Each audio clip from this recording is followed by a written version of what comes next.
Hey everyone, welcome to this video lesson in which I'm going to show you how Julian Lage plays Autumn Leaves in this interview vid from Guitar Power.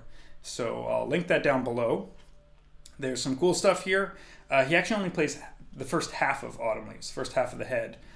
And that's kind of cool because one, it's nice and short. We can learn a lot in these. There's a lot of stuff to learn from these first 16 bars, but it's not too much.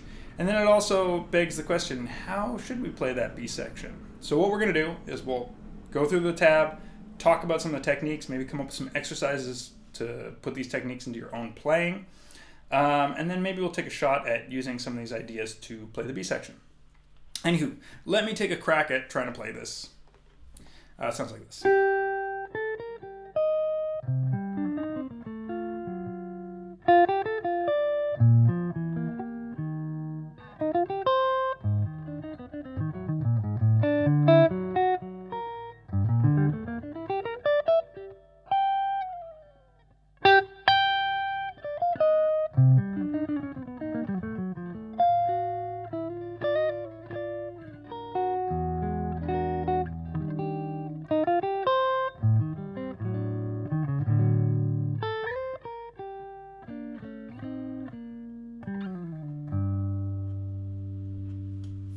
Close enough. Anywho, so I'm going to put the tab up. I'll actually put the first line up here right now. But if you want a PDF of this tab, or you want to support me, you want to see more videos like this, check me out on Patreon, because you can find that there. So let's go through this. So I'm going to play just the first line, and then we'll talk about it.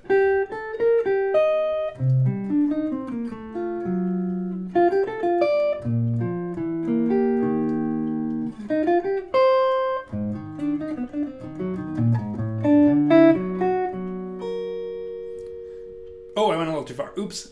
Okay, but you saw the first half of the line there.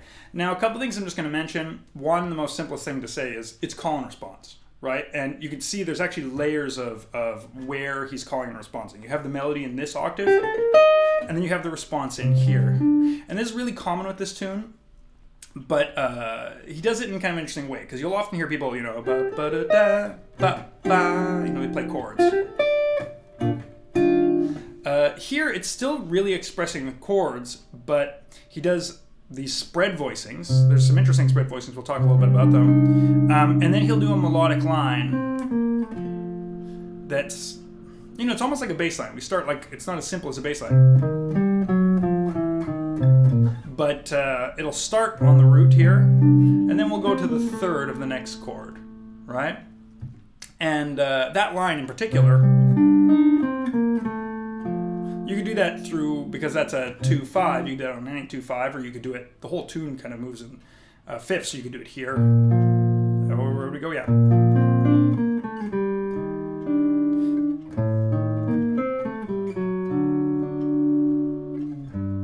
Right?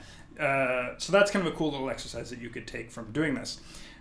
That's a little different than what's played here, because he actually plays, rather than an F7, he's playing a G flat diminished. Or I'm actually just thinking about it as like an F7 with the flat 9 in the bass, just because that's how I tend to think about these things. Yeah, so a couple things. I don't think I did the greatest job of this, but it's nice to hold down as many of these notes as you possibly can. All right, there's that diminished chord, right? And then we have the call. And like you can see here, it's kind of interesting. The bass goes down and we have just a straight up E flat triad there. And then this, oh, that's the next line. So, I don't know, that's like, we'll keep talking about things as we go along. Let's take a look at the second line. So the second line starts with this little pickup. Okay, here we have, that's kind of the call, and then the response.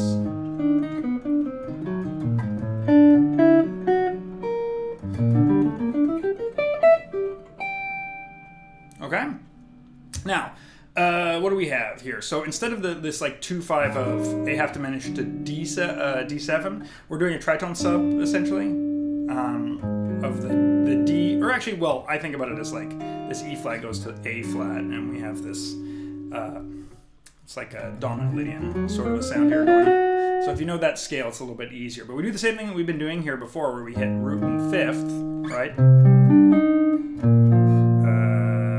melody there. And here we hit the root and fifth, but then we do this like melodic line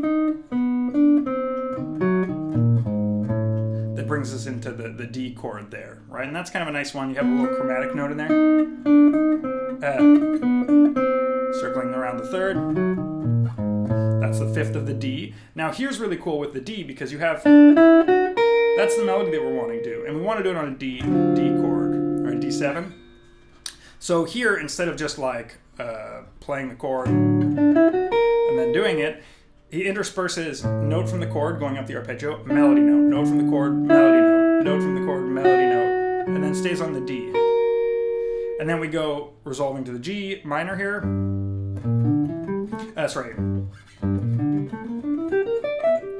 And that run up is very, like I always think of this as a Joe Pass thing. I would hear this all the time, you know, 1, flat 3, 5, 1, 2, flat 3, 5, and then repeating that 1, 2, flat 3, 5. Really kind of a common run up that you'd hear. I mean, Joe Pass is not the only one who does it, but I always think of it as a Joe Pass thing. Continuing on. So now we have next line.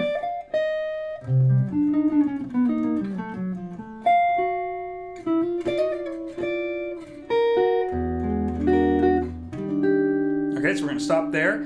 Now, the melody is changing. So instead of, we've kind of complicated it, or he's complicated it. We still have the same starting notes and ending notes, but instead of, we have, we jump way the heck up here to the fifth of the chord, and we kind of circle that note. But we still, again, same starting and ending notes, and the melody line is still there. Now, instead of doing this, where we run up this kind of spread voicing here, 1, 5, 9, flat 3, right, or the 3 of the chord of the C minor, and then running diatonically down to the third of the F7 chord, we just add a whole bunch of chromatic notes, right? And it's actually kind of a flurry. Jumping up to the F, right? It's like, it's a little bit sloppy, and it's kind of intended to be. It's just kind of this flurry sound, but the idea here is doing the same thing. Chromatically notes going here from this third of the C to this third of the F chord there. And then jumping way up here for this kind of like thing, and we get that seventh here. Flat 9 on the thing. Nice big seventh is beautiful. And then we have this nice, beautiful sixth. And this is something that's interesting is we're in the third line here of this chord melody arrangement, and this is the first time we've hit more than one note at a time, which seems almost crazy because, I mean, often, at least when I was learning, it's like, you know, playing either bass lines or you're playing the chord and then the melody up on top. But here, this is the first time we're even hitting 2 notes, and it's just a sixth with this little sidestep thing going on, up and down. Super cool. Okay, continuing on.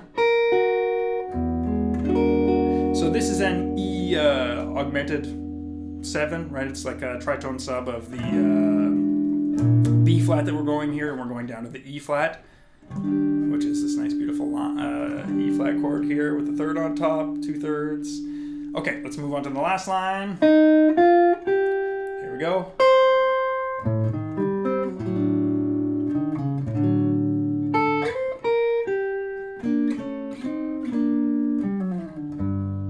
Okay, a couple things here. Pretty much the same thing. We have these kind of like nice root fifth thing where we're starting on the root, going to the fifth of the chord, and then doing something to go to the next chord here, right? Same kind of idea. These, I guess they're basically drop 2 voices up here on the low register, are super cool, and especially when you arpeggiate them, because they're very muddy when you play them kind of together. So it's kind of a beautiful way of creating motion with these chords, especially you have the time where the melody's not, you have enough space in the melody to kind of do something like that. Yeah, so if you see that chord and that D, it's basically a D triad, or well, it starts here, which is kind of a nice voicing here with the root on top, 3, 5. Be-da-boo, and then this da-dee-da-do, which is just the melody. And here's something I find super beautiful, is this little tiny like Coda at the end,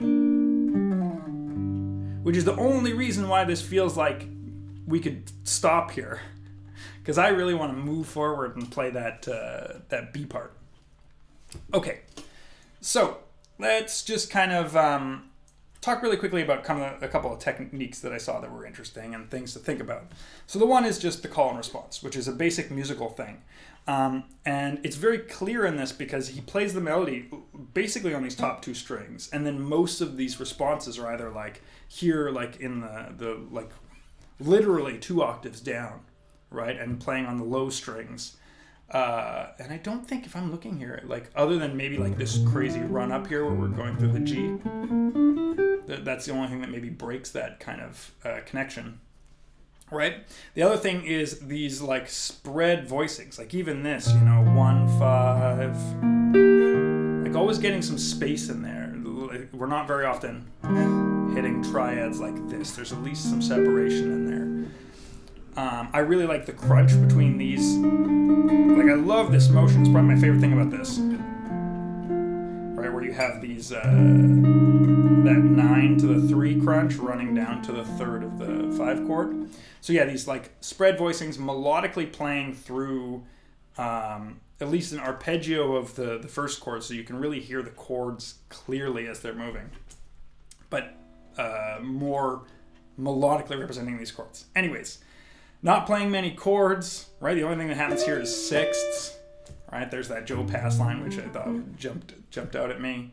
The other thing, we talked about this before, this line where you have the like, where you're alternating between the bass note, or like an arpeggio of the chord that you need, and the melody. I think that's super cool. Like you could take something as simple as, like, let's take a C minor melody and we'll just go, let's resolve to the F. And then you could just go up a C minor chord, right?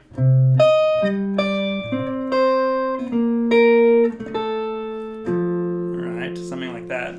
These are all really cool ideas. And then the other thing is the coda. That coda seemed important to me, and I want to like try to do that sort of thing more in my playing. I always kind of feel like I end a chord melody and then go, okay, what do I do now? So, that said, let me take a crack here at the B section, kind of thinking about some of these ideas. And yeah, let's hear how that goes. So I'll start from here. Ba-be-da-do.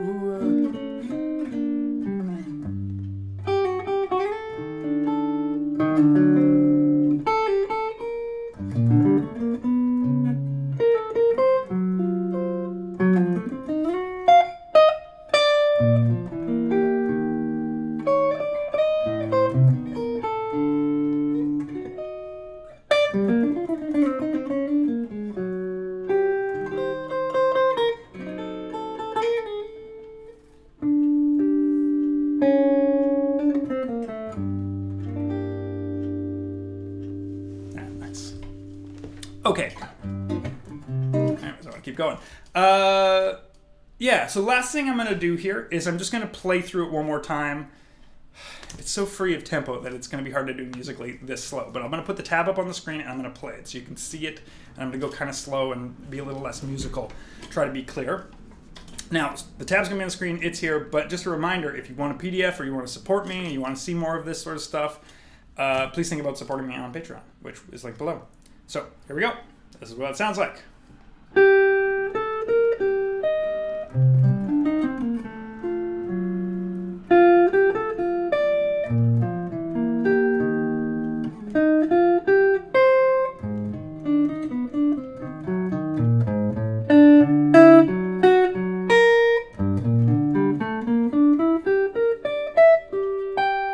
Love the sixths in those. Boop-a-doo-doo.